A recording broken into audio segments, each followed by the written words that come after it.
Olá, Marcelo, tudo bem? Olá, Alberto, tudo bem? Como vai? Tudo bom. Vamos continuar nossa conversa com o Felipe da Grans, agora ele contando para a gente a história do vinho do Porto, que é muito interessante. Tivemos uma primeira conversa, ele te contando um pouco para a gente sobre a Grams mesmo, e agora vamos falar um pouco sobre a história do vinho do Porto. Assim, resumidamente, a história, porque a Sim, história é muito longa do vinho do Porto, é. né? É muito longa e há várias teorias, claro, agora está bem documentada, mas há sempre. No fundo, é assim: há vinho na região do Douro, portanto, o vinho do Porto, para já, é um vinho português, eu digo com muito orgulho, porque sou português também, ainda por cima da cidade do Porto, aqui do Norte, portanto, a região do Douro, que é o Nordeste português, o interior, digamos assim, já há vinho nessa região até antes de Portugal existir como país. Portanto, há milhares de anos que pelo menos uvas havia na região e, portanto, o vinho, já se fazia vinho naquela região. Agora, o vinho do Porto, tal como o conhecemos, é uma história que já tem vários séculos e, no fundo, eu costumo também, como brincadeira, dizer a culpa foi um pouco dos franceses e dos ingleses, porque os ingleses, antes do século XVII, compravam sobretudo vinho em França. Portanto, era mais perto, mais fácil, bons vinhos também, e havia vinho para vender, os franceses vendiam muito vinho, portanto eles compravam.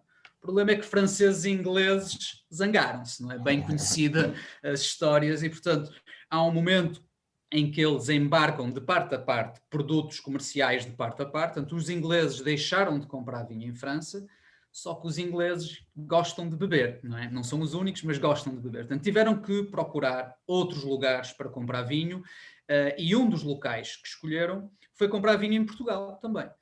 E começaram, aliás, a comprar vinho na região Norte Atlântico, portanto, podemos dizer vinhos verdes, né, que ainda não era na altura conhecido, mas, portanto, só que não teve grande sucesso, portanto, eram vinhos um pouco mais leves, não se davam também muito bem no transporte, portanto, de ir de Portugal para a Inglaterra, o vinho já não chegava nas melhores condições, e depois descobriram o Douro, portanto, que já fazia vinhos, que são, portanto, uma região muito quente, portanto, de vinhos bem concentrados, bem estruturados, portanto, que aguentavam já melhor essas viagens. Portanto, o que aconteceu foi negociantes de vinho britânicos começaram a chegar ao Porto e ao Douro em força para comprar vinho. E o que aconteceu foi que alguns desses negociantes começaram ficando por Portugal e, portanto, estabeleceram-se e, portanto, o que eles faziam era comprar vinho no Douro, colocar nas barricas, e o que é que eles escreviam na barrica? O nome de família. E por isso é que muitas marcas de vinho do Porto têm nomes britânicos. E portanto, não faltam exemplos, desde Taylor, Symington, Graham, Swartz, Dowes, por aí fora. Claro que também há nomes portugueses e nomes de outras origens alemãs e holandesas. Por isso é que há muitos nomes de várias e muito foco em nomes de famílias britânicas. No fundo, foram ficando essas famílias e algumas delas, no caso dos meus patrões e para a casa que eu trabalho, que é a família Symington, já são portugueses também, porque foram se estabelecendo, ficando cá. Portanto, se nasceram cá, se vivem cá, se pagam imposto aqui, são portugueses, portanto não se pode ser mais português do que isso, embora, logicamente, essa ligação ao Reino Unido é muito importante.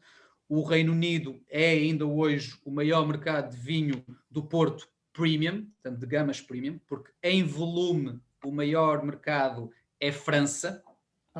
As pessoas não sabem, só que são normalmente para vinhos do Porto mais de entrada de gama, bem mais baratos, muito utilizado também na culinária francesa. Portanto, o vinho do Porto mais barato, o que chamamos os rubis simples, os tawnies mais simples, são perfeitos para também usar na culinária, para fazer molhos, reduções, para flambear quando não queremos usar um álcool demasiado, enfim. Depois, portanto, o vinho do Porto tem toda a gama de preço e de complexidade. Há aqueles mais standard, portanto, mais simples, e depois também há os mais velhos, mais especiais, que estão entre os melhores vinhos do mundo em termos de preço e de prestígio também. Portanto, nisso é um vinho que oferece muitas opções. Portanto, a história é isso. Portanto, os britânicos foram se instalando e começou e criou-se, portanto, esse vinho. Quando é que se teve a ideia de juntar a aguardente? Ainda está um pouco aberta a discussões, há várias lendas, mas o conceito de juntar um álcool no vinho já existia. aliás, marinheiros portugueses e espanhóis, quando dávamos as voltas ao mundo e quando fomos a descobrir os caminhos para os continentes americanos e os caminhos para a Índia, etc., já levávamos vinho e já se juntava álcool para ele não estragar. Era simplesmente para isso. Portanto, quanto mais álcool, mais estável, e portanto, não se transformava em vinagre, não é? Portanto, essas viagens duravam meses e anos, algumas. Portanto, esse conceito já existia. Agora, quem teve a ideia de cortar a fermentação, guardar esse... Está um pouco aberto a discussão ainda, mas, na verdade, é que os vinhos que os britânicos compravam em França, ainda antes de ir para o Douro, eram vinhos da região ali de Bordeaux, de Bordeaux, não é? Muito estruturados, portanto, bem tintos, bem carregados, que eles levavam para a Inglaterra e que eles juntavam, porque era o gosto da altura, alguns sucos de frutos doces. Portanto, era a bebida da altura. Portanto, eles já gostavam de vinhos fortes e doces. Quando eles começam a comprar vinho no Douro e se apercebem que têm que colocar álcool para levar depois o vinho para a Inglaterra, que era um processo que ainda demorava vários meses por causa da alfândega, levar o vinho do Douro para a cidade do Porto, carregar, etc. Eles perceberam que, parando a fermentação com o álcool, portanto, já estabilizava o vinho e guardava o açúcar, que era o sabor que eles gostavam.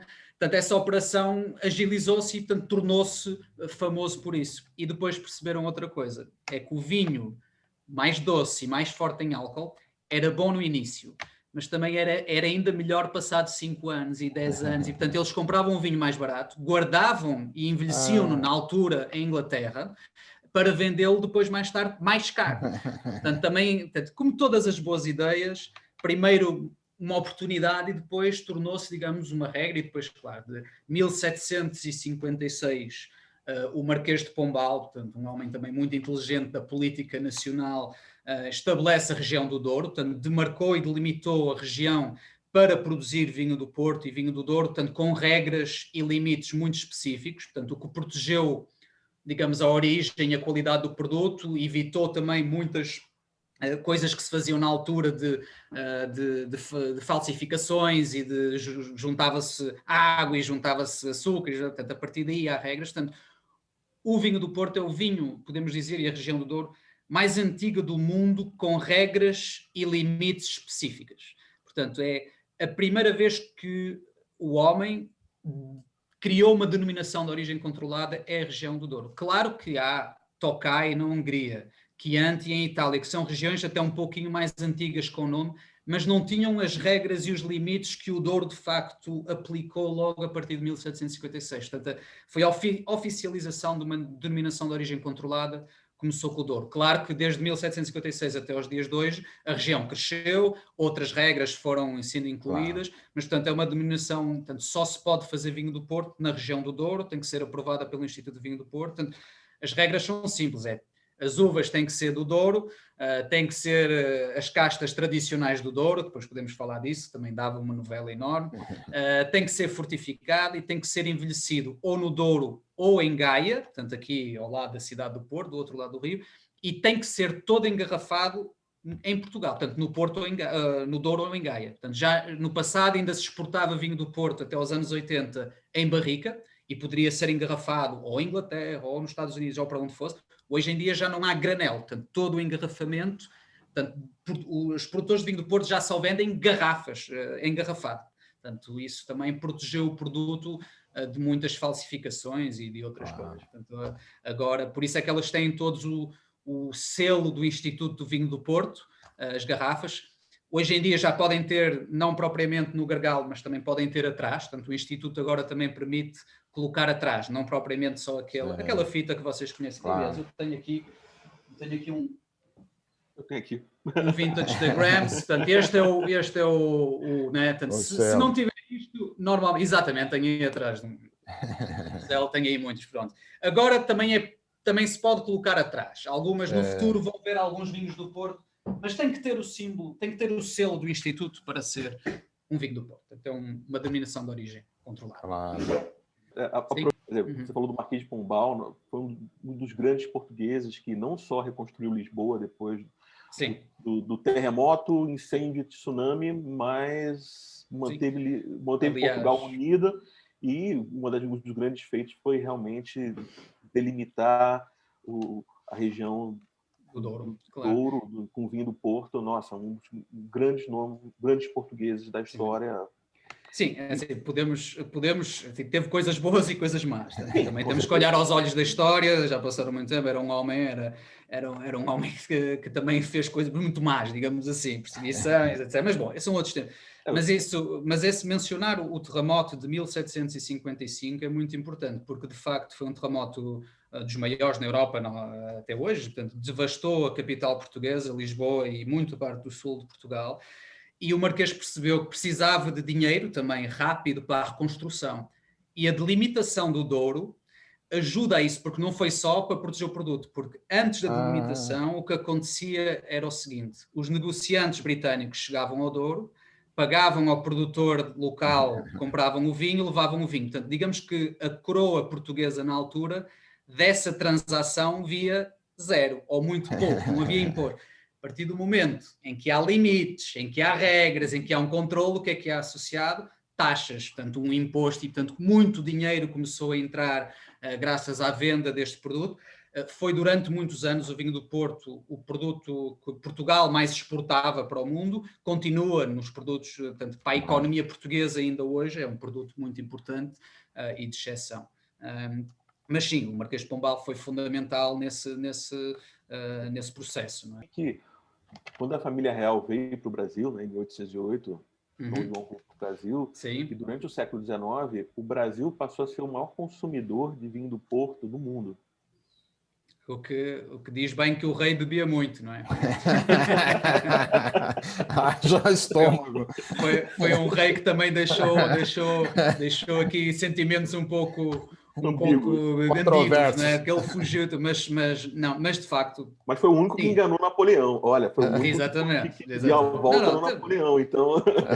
É fácil nós falarmos agora, aqui sentados, não é? Eram outros tempos e outras vidas, e ver os franceses a entrar por aí dentro não era, assustaria qualquer um. Mas, bom, sim, a cidade do Porto, por exemplo, resistiu, daí o nome da cidade ser sempre leal, invicta e muito nobre cidade do Porto, mas foi...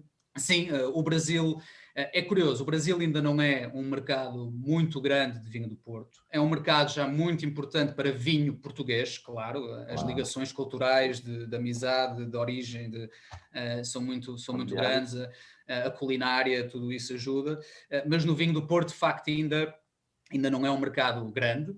Os grandes mercados são aqui na Europa, e fora da Europa os Estados Unidos começa a ter um peso grande também no mercado de vinho do Porto. Agora, o Brasil também deu um grande salto no interesse pelos vinhos e no consumo de vinho, e cada vez mais. Portanto, o consumidor brasileiro começa a gostar de vinho. Eu julgo que, e também falando com os nossos parceiros que temos aí no Brasil, este ano, claro, este terrível da pandemia, mas também, ao mesmo tempo que as pessoas foram ficando mais em casa, começa-se a criar um hábito de consumir um pouco mais de vinho em casa, do Brasil. O desafio no Brasil, já sabemos, estamos sempre dizendo as mesmas coisas. Os impostos são muito altos, o câmbio, a instabilidade económica muitas vezes não ajuda, mas acho que já tivemos pior, se calhar já tivemos um pouquinho melhor, mas vamos olhar para a frente e pensar que esse carinho que há do brasileiro para o português e que é mútuo, ajuda sempre na divulgação das coisas boas, e o vinho do Porto é uma das coisas boas que Portugal tem para mostrar ao Brasil. E depois houve também um grande salto de visitantes brasileiros a Portugal, tanto um outro tipo de turismo, tanto, claro, não no último ano, devido ao que aconteceu, mas eu comecei a trabalhar na Ciminta no enoturismo, portanto eu fui guia na Grams, nas Caves Grams, nos primeiros anos em que trabalhei para a casa, e muito visitante brasileiro, com um interesse genuíno por descobrir e aprender sobre o vinho do Porto. Portanto, eu julgo que... se calhar nunca será o maior mercado de vinho do Porto como foi no século XIX, quando o rei fugiu para aí, mas há grande potencial de crescer no interesse e no consumo de vinho do Porto no Brasil, eu julgo que sim.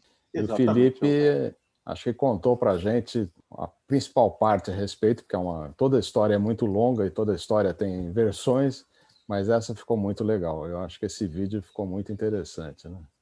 Nossa, foi muito legal. A nossa conversa foi bastante extensa, e foi tão extensa que tivemos que quebrar em 3 vídeos, né? Nós já tivemos o primeiro, esse aqui é o segundo, e vamos partir para um terceiro vídeo. E aí um vídeo mais descontraído, falando sobre diversos assuntos que giram em torno do vinho do Porto.